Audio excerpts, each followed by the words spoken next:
In this video, we will be learning about instruction execution and how the instructions are being executed. Different ways like straight line sequencing, branching. So a program, it is executed as the address will be first placed in the PC. That is address of the first instruction. It will be loaded into PC, and then the processor control circuits use those information in the PC in order to fetch the instruction from memory. After fetching the information or the instruction from memory, it performs the execution of the instruction. One instruction after the other, and the location of those instructions, it will be placed in the order of increasing addresses. So that form of instruction execution will be called as the straight line sequencing. Okay, so if there is any jump to some other address in order to fetch any instruction, then that will be called as the branching. So during the execution of each instruction, PC will be incremented by 4 to point to the next instruction for any 4-byte instructions. So that if instruction is fetched in that format, then we can say that it is a straight line sequencing statements or a program. Then as we have seen in previous slides, there are two phases of instruction execution. First one is like fetch phase, and second one is execution phase. Fetch phase, the instruction will be fetched from the memory and it will be placed in the instruction register, which means that some sequence of operations will be performed in between this process, like fetching the data, placing it in MAR, like that. Okay, that is a fetch phase. So how this data is being fetched, all those things we have learned earlier itself.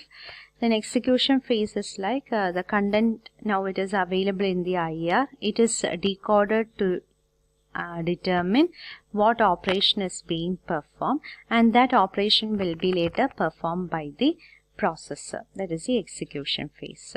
So here we are considering this instruction execution based on one example. That is here first instruction, it is stored in the address I, and here we are assuming it that each instruction will be having a 32-bit word length, which means that each instruction will be of 4 bytes. So that's why the address, it is being incremented by 4 plus 4 plus 8, like that it goes on. Then, so first instruction, move A, R0, means that the memory location, from the memory location A, it is value is loaded to R0. Add B, R0 means from the memory location B will be taken and added with the content of R0. Then the result currently that is available in R0, that value will be added, that value will be stored using this move instruction. It will be stored to the location C. Okay, so instruction execution, it will be starting from this location. In a sequence, the instruction will be executed. So the task that is performed is performing the addition of A and B variables. Okay, values that is stored in A and B memory location. So A is one memory location, B is another memory location. So what all are the assumptions here made is one memory operand per instruction. So here it is a 2-address instruction where one will be considered, one will be a memory operand, the other one will be the register. And the second assumption is like it makes use of 32-bit word length. That's why it is incremented as I plus 4, like that.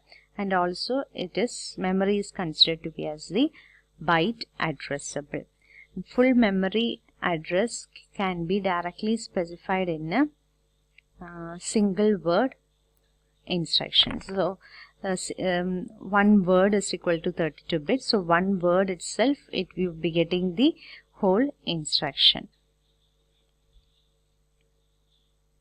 So in order to get any instruction from the memory, a single address can be given in order to get the instruction from the memory. So here also it will be following a two-phase procedure, that is instruction fetch and execute. First instruction, this I address will be placed in the PC. Control circuitry, it will be initiating the read signal to the memory, copies the instruction move A, R0 to the MDR and then to IR, decodes the information, and decoding the information is done during the execution phase. Okay, this is another one example.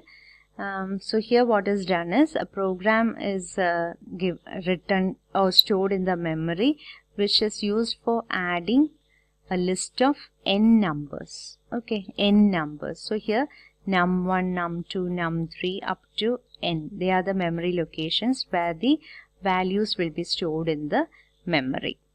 The address of the memory location containing the n numbers, they are symbolically given as num1, num2, etc. up to num_n. Separate add instruction is used in order to add each number to the content of register R0. So R0 will be dedicated to store the result, temporarily store the result. R0 will be used. So first number will be copied to the R0 value.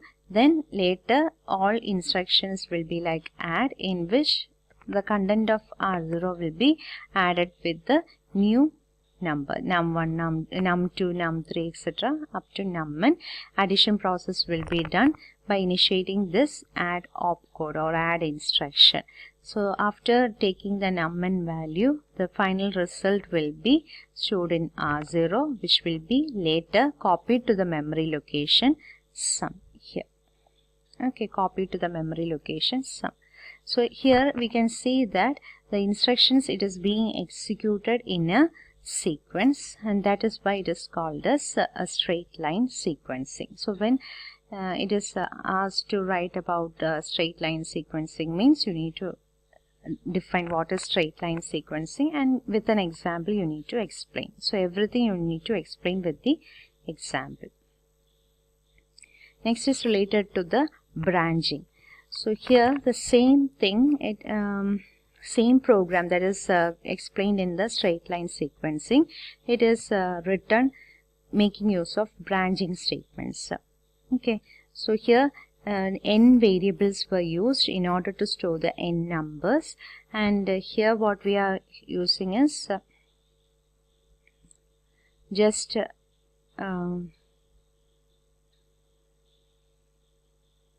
one variable, and a loop will be used in order to access the values that is stored in n memory locations. So here starting with n comma r1, that is move n comma r1. So n here indicates the maximum value, that is n value, that is if it is 10 means 10 comma r1, so count will be loaded in the register r1, and hash num1 means the value. Okay, value will be so here we are coming across some addressing modes also that we'll be studying. With the help of this addressing modes only you will be able to understand the purpose of these instructions. So for time being you just understand the instruction, like here if it is hash is given means before the variable, if a hash is given means directly it indicates a value. Okay, hash num1 means it will be indicating a value which will be stored to the register R2. And clear R0, you are initializing R0 as 0. Then add R2 comma R0. That is currently num1. It is num1 means we are assigning some address for this variable. So hash num1 means directly that address value, will be stored to R2. So in order to access the value of R2, you will be using this bracket. Okay, so hash num1 indicates the address, and in order to access the value that is stored in that address location, you need to make use of this parenthesis. Okay, within bracket R2, and that content it will be stored in this R0. Okay, num1, inside num1, what is the value that is stored? It will be copied to R0. Then add #4, R2. So num1 is the address value. It is copied to R2. Then the next variable is num2.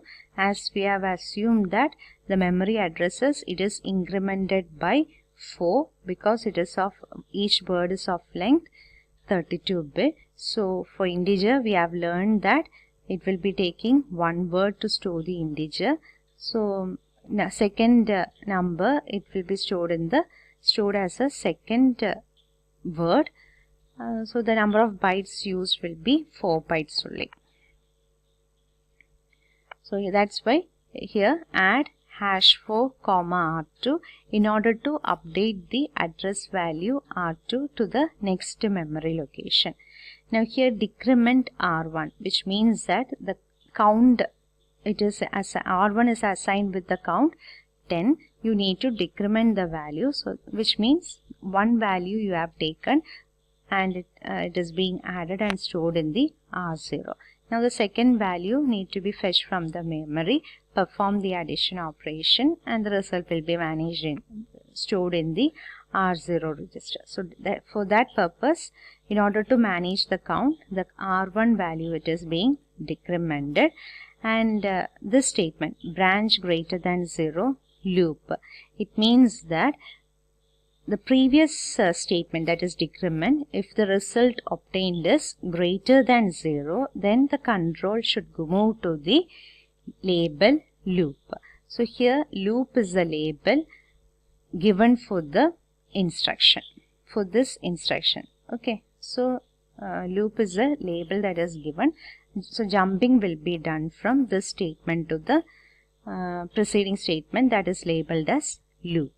So again it will be checking, again it will be doing some straight line sequencing starting from this statement till it reaches that condition. So what is the task done?